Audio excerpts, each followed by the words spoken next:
सदा सत्स्वरूपं चिदानन्दकन्दं जगत्सम्भवस्थानसंहारहेतुं स्वभक्तेच्छया मानुषं दर्शयन्तं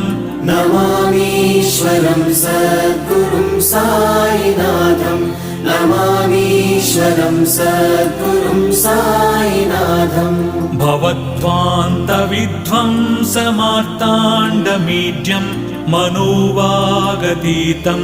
मुनिर्ध्यानगम्यं जगद्व्यापकं निर्मलं निर्गुणं त्वां नमामीश्वरं सद्गुरुं साईनाथं नमामीश्वरं सद्गुरुं साईनाथम् भवाम्बोधिमग्नार्दितानां जनानां स्वपादाश्रितानां